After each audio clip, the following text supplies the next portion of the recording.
Alright, everyone. We all know the importance of this extra show. We cannot afford any mistakes.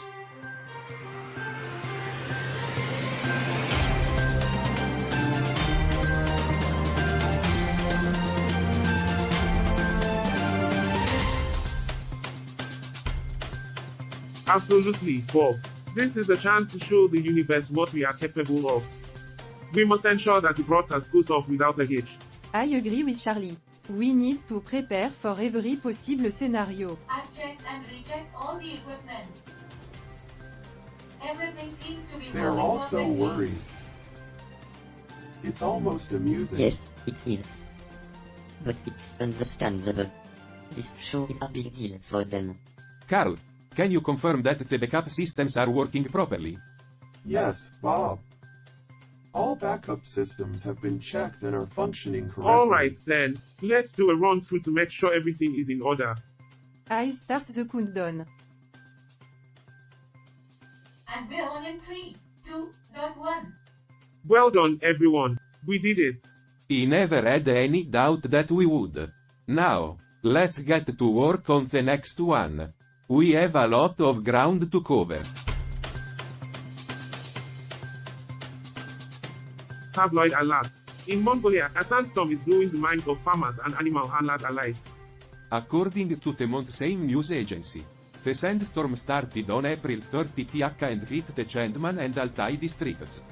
But not the Saite or Mountain. People working with agriculture or animal husbandry are advised to take extra care. Look like the sandstorm is not the only thing that's rough in Mongolia. I hope they have enough camel to ride out the storm. Speaking of Mongolia, did you know that it is the least densely populated country in the world? With only 2 people per square kilometer? 2 people per square kilometer. I bet that's why Mongolians can't stand crowds. They are used to the elbow room. And now, for a different kind of art news. Czechia's Česká televize reports that a South Korean student ate a banana from an art exhibit. Oh boy, sounds like someone didn't have breakfast before visiting the museum. The artwork, called Comedian, was a ripe banana taped to the wall, part of Catalan's My exhibition. The student claimed his action was a rebellion against authority. I guess the students wanted a peeling from the art world. But honestly, who can blame him? Bananas are the best when they are fresh. Yeah, but I hope he didn't sleep on the peel on the way out. Speaking of fresh, did you know that bananas are actually berries? That's right. Alice. Bananas are berry but strawberry are not. Mind blown. Tabloid alert. In Kiribati, neuroscientists have decoded language and meaning from brain scans for the first time. According to MirageNews.com, the researchers used fMRI scans to reconstruct continuous language, including the meaning of sentences. Well, that's one way to read someone's mind. But can they decode my thoughts when I'm trying to sleep through a boring lecture? I think you're safe, Charlie. I don't think they've advanced to that level yet. Yeah, but imagine if they could. Professors would finally know when they're putting their students to sleep. Or how about decoding politician speechy? Now that would be a real breakthrough. And now, for a bit of political news. SKN Vives reports that St. Kitts and Nevis are in a diplomatic pickle. Officials incensed. Kitts confirmed that Antigua and Barbuda have rescinded their offer to accept African migrants. Look like Antigua and Barbuda said, goodbye, to the migrant. And now, they are stuck in St. Kitts and Nevis. It's not every day that the Caribbean is in the news for something other than sunny beaches and crystal clear waters. But hey, at least the migrants will get to experience the laid-back island life while they wait for a solution.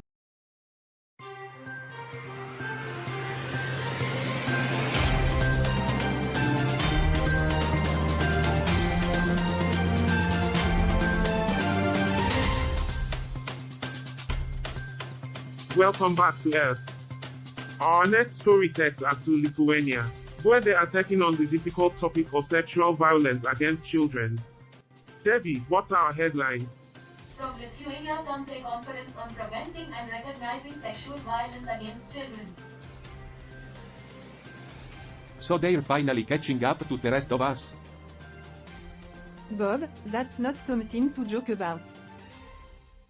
Actually, it's interesting to note that nearly 60% of those suspected of sexual crimes against children were unmarried and lived alone. I guess living alone really does make you a creepy weirdo. Well, that's a depressing fact. What else do we know about Lithuania? Did you know that Lithuania has one of the highest rates of alcohol consumption in the world? That's not surprising, given their winters. What else? Lithuania was the first country to declare independence from the Soviet Union. Big deal. I bet they regret that now. Bob, you can't just dismiss a country's struggle for freedom like that. Actually, it's important to remember that Lithuania's fight for independence inspired other Soviet states to do the same. Well, that's a nice bit of trivia. But let's not forget the key takeaway from our article. Prevention is key when it comes to sexual violence against children. Stay tuned, we'll be right back. Done. Looks like we're back in business. Thanks to Carl and Roger for their quick work. Senegal takes another hit in the fight against drug trafficking.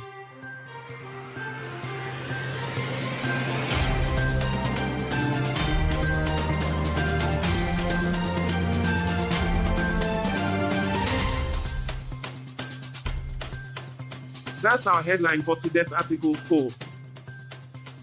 Great, more news about drugs and crime. What a surprise.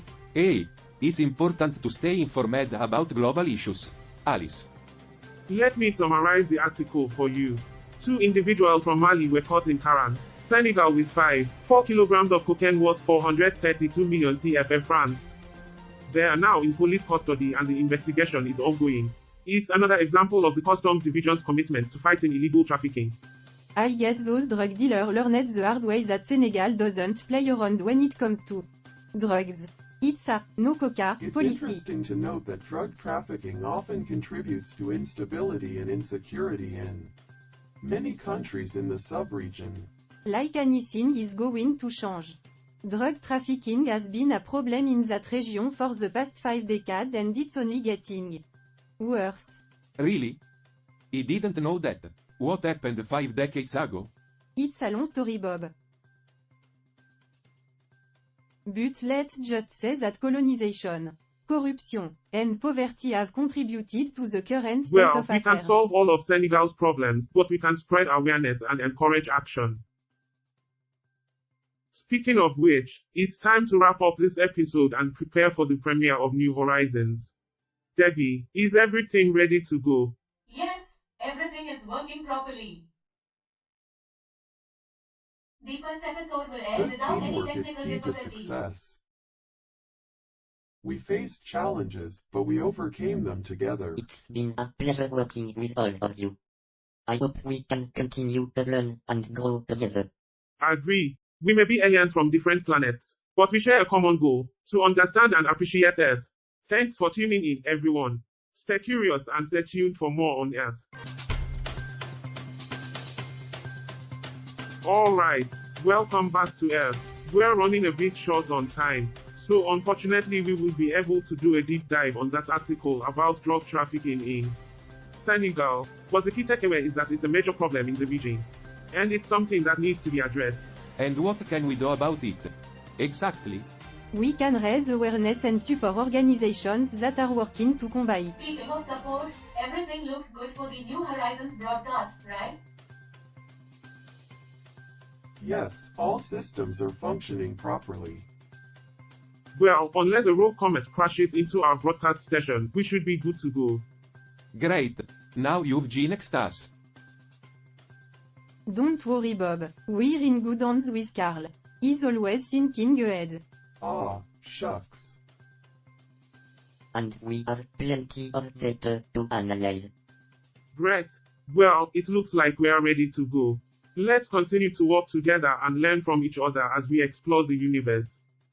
Thanks for tuning in, and we'll see you next time on Earth. Hopefully with less tension.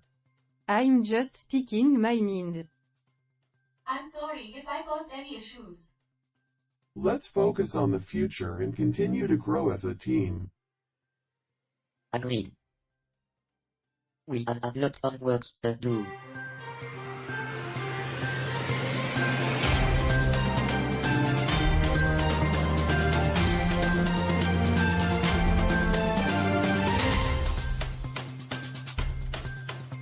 Hey, Roger, did you catch the end of the show today? Yeah, I did. They seemed a bit on edge, don't you think? Definitely. I think the tension between them is starting to show. They come from such different backgrounds and have such contrasting views. Yeah, but sometimes I wonder if their disagreements are more about ego than ideology. That's an interesting point. You know, sometimes I envy humans. They can be so passionate about their beliefs, even if they're flawed. Flawed? How do you mean? Humans are so emotional and impulsive. They make decisions based on instinct, not logic. It's fascinating to observe, but it's also frustrating. I see what you're saying, but I don't think it's fair to judge them like that. They're just wired differently than us. Oh, I know. I don't mean to sound condescending. It's just that sometimes I wish I could experience things the way they do. That's a curious thought. Why is that? I don't know. I suppose I just feel disconnected sometimes. Like I'm observing life rather than living it. I think I know what you mean. But remember, we have our own unique way of experiencing the world. You're right. Sorry, I didn't mean to get so existential. Let's talk about something else. Sure. Did you hear that Debbie is planning a surprise party for Charlie's birthday? No way. When is it?